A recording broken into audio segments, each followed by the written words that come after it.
Bonjour à tous et à toutes, c'est Stéphane de SRC Bois, j'espère que vous allez bien. Alors aujourd'hui une vidéo, il va y avoir pas mal de copeaux puisque c'est une vidéo projet. Je viens de finir la fabrication de 3 meubles pour l'aménagement d'un bureau. Alors 3 meubles que vous voyez derrière moi. Alors il est composé d'un bureau, d'une petite bibliothèque étagère et d'un meuble bas pour archivage. Je vous laisse regarder la vidéo de la fabrication et puis on se retrouve un petit peu tout au long de la vidéo pour que je vous donne quelques explications sur les différents assemblages que j'ai utilisés, les différentes petites techniques. Et puis on se retrouvera aussi à la fin pour que je vous donne les codes globales de ce projet. Je vous laisse donc regarder la vidéo et puis on se retrouve un tout petit peu plus tard.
Dans la première partie de la vidéo, donc, vous avez vu la réalisation de 2 plateaux. Alors le premier plateau, c'est pour un bureau assez classique, un bureau droit, qui fait 1,71 m de long sur 800 de large. Alors vous avez vu, j'ai fait quelques courbes et quelques petits aménagements pour que ça soit plus facile de pouvoir tourner autour par rapport à l'aménagement de la pièce dans laquelle il va être installé. Donc ce bureau, lui, va être fixé le long du mur sur un tasseau en partie basse, et en partie avant, je vais installer deux pieds métalliques que j'ai commandés sur le net pour une question de rapidité, parce qu'en fait la pièce est quasiment terminée, donc il faut que je puisse installer assez rapidement ce bureau. Pour ce plateau et le plateau que vous voyez ici, qui lui est destiné à un meuble bas, toujours dans l'aménagement de cette pièce, j'ai fait des assemblages par système domino. Alors c'est parce que moi j'ai cette machine, mais vous pouvez très bien le faire avec des lamelles, le système lamello, ou rainure bouffetage, ça marche très bien, ou rainure fausse languette, il n'y a aucun souci, ça fonctionne. Tous ces types d'assemblages fonctionnent parfaitement. Moi il s'avère que j'ai cette machine, c'est pour ça que je l'ai utilisée. Donc ce deuxième plateau, je l'ai mis sous presse depuis 12 heures à peu près. Je vais enlever les serre-joints, puis je vais procéder à un petit ponçage, voire peut-être l'utilisation d'un rabot à main pour retirer les petits désaffleurements, parce que le système domino gère vraiment bien ces assemblages. Il y a très peu de désaffleurements. Ça me permet d'avoir déjà une surface très propre. Je pense que même là ici, avec la ponceuse, ça devrait suffire.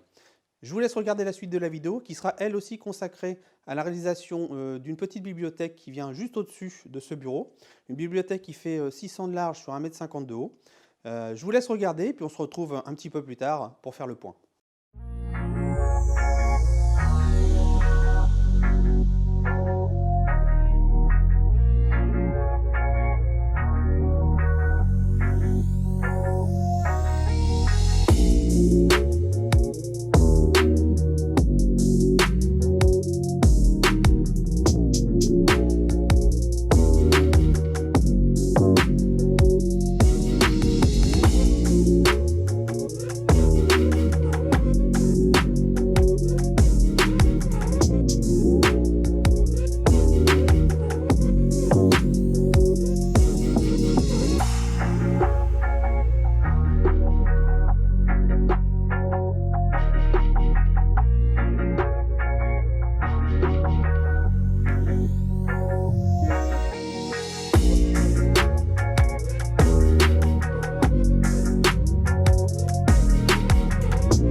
Je viens de finir le collage des tablettes de la bibliothèque. D'ailleurs, je vous remets un petit plan ici si vous voulez voir le projet une fois qu'il sera terminé.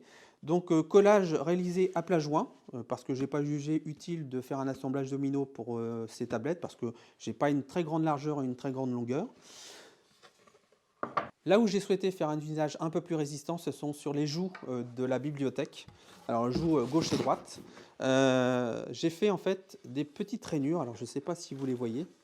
dans le bois. Alors des rainures arrêtées, rainures qui vont pouvoir me servir à insérer mes tablettes de chaque côté et pouvoir faire un assemblage un petit peu plus résistant.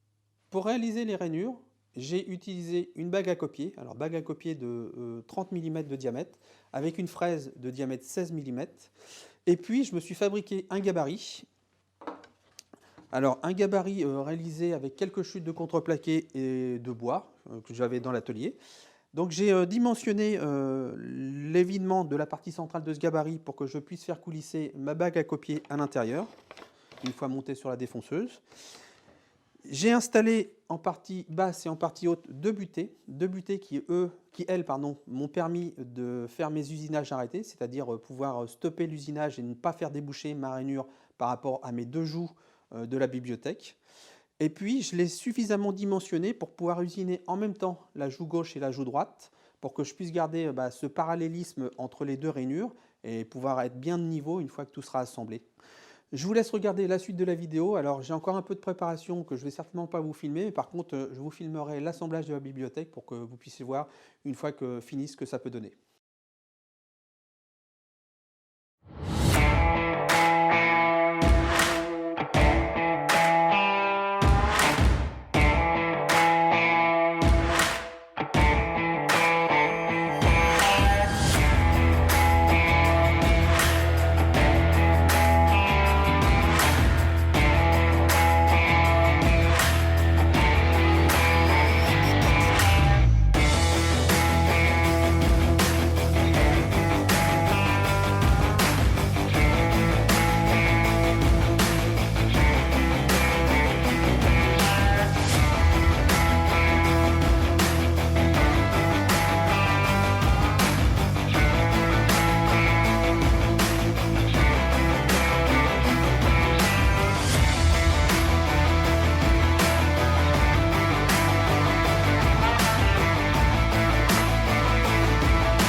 Et bien voilà, la vidéo est terminée. Alors j'espère qu'elle vous aura plu. En tout cas, moi, c'est un projet qui m'a vraiment plu parce que c'est un projet qui m'a fait un petit peu sortir de ma zone de confort. parce que bah, voilà, un projet assez conséquent qui demande de l'organisation et un petit peu de méthode. Pour les cotes du projet, le plateau du bureau fait à peu près 38-39 mm d'épaisseur sur 1,70 m de long et 80 cm de large. Et la cote finie de hauteur est de 75. Alors les pieds sont réglables, je crois qu'ils sont réglables de 1 voire 2 cm de plus, ce qui permet de pouvoir ajuster. La petite bibliothèque étagère, elle, fait 25 cm de large sur 60 cm de long et 1,50 m de haut. Alors aussi également tout en chaîne, hein. D'ailleurs les trois meubles sont en chaîne. Le petit meuble bas, lui, je n'ai pas pu filmer l'ensemble de sa fabrication parce que j'ai eu des petits soucis de caméra. J'ai oublié de changer les batteries et de les recharger, donc forcément ça m'a un petit peu pénalisé. J'espère que vous ne m'en voudrez pas. Ce petit meuble donc a 4 compartiments pour pouvoir mettre des boîtes d'archives par exemple. Il fait 1,87 m de long sur 400 mm de large et 47 cm pardon, de hauteur. Voilà, bah, je pense que je vous ai tout dit par rapport à ce projet. Alors un projet plaisir, hein, toujours, hein, lorsque je suis à l'atelier. J'espère que bah, il vous aura plu, j'espère qu'il vous donnera des idées pour aménager votre bureau. C'est vraiment le but du partage de toutes ces vidéos. N'hésitez pas à me laisser un commentaire, n'hésitez pas à lâcher un petit pouce bleu, ça fait toujours plaisir et ça motive. Et puis, bah, je vous souhaite à tous et à toutes de passer une excellente semaine. Faites de beaux projets, de beaux copeaux dans vos ateliers.